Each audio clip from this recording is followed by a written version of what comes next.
മത്സ്യത്തിൽ നിന്ന് മാറി കുപ്പിവെള്ളം എത്രത്തോളം വിഷമയമാണ് എന്ന കാര്യത്തിലേക്ക് കൂടി പോവുകയാണ്. മനുഷ്യ വിസർജ്യം അടക്കം കലർന്ന കുപ്പിവെള്ളമാണ് വിപണിയിൽ. ഭക്ഷ്യസുരക്ഷാ വകുപ്പിന്റെ പരിശോധനയിലാണ് കോളിഫോം ബാക്ടീരിയ അടങ്ങിയ കുപ്പിവെള്ളം കണ്ടെത്തിയത്.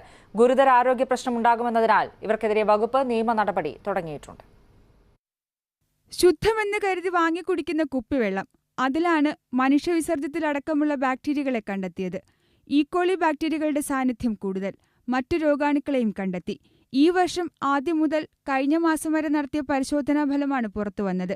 മൂവാറ്റുപുഴ ആസ്ഥാനമായ അശോക, കോലഞ്ചേരിയിലെ ഗ്രീൻ വാലി, കോട്ടയം ആനിക്കാട് ആസ്ഥാനമായ ബ്ലൂമിംഗ്, കോട്ടയം നെടുങ്കടപ്പള്ളിയിലെ മൗണ്ട് മിസ്റ്റ്, കോട്ടയം വില്ലൂന്നിയിലെ ബേസിക്, തിരുവനന്തപുരം കിൻഫ്രയിലെ മക്ഡവൽസ്, നെയ്യാറ്റിൻകര TB ജംഗ്ഷനിലെ അക്വാസ്വയർ, കൊല്ലം കുട്ടിക്കടയിലെ ഡിപ്ലോമാറ്റ് 1, കൊല്ലം പുത്തൂരിലെ ബ്രിസോൾ, ആലുവ മരപ്പള്ളി ആസ്ഥാനമായ ഗോൾഡൻ വാലി നെസ്റ്റ് എന്നിവയുടെ ഒരു ബാച്ചിലാണ് രോഗാണുക്കളെ കണ്ടെത്തിയത്.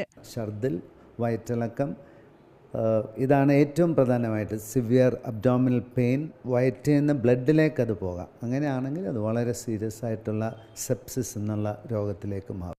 ഭക്ഷ്യസുരക്ഷാ അതോറിറ്റിയുടെ ലാബിലും റഫറൽ ലാബായ മൈസൂരിലെ ലാബിലും പരിശോധിച്ച ശേഷമാണ് റിപ്പോർട്ട് പുറത്തുവിട്ടത്. പ്രശ്നം കണ്ടെത്തിയ ബാച്ച് കുപ്പിവെള്ളം വിപണിയിൽ നിന്ന് പിൻവലിച്ചിട്ടുണ്ട്. കാശുകൊടുത്ത് രോഗം വിലയ്ക്ക് വാങ്ങേണ്ട ഗതികേട്. പരിശോധനകൾ കൃത്യമാക്കിയില്ലെങ്കിൽ വീണ്ടും ആവർത്തിക്കപ്പെടുമെന്നുള്ളതിൽ സംശയവുമില്ല. PR Praveena, Asianet news, Thiruvananthapuram.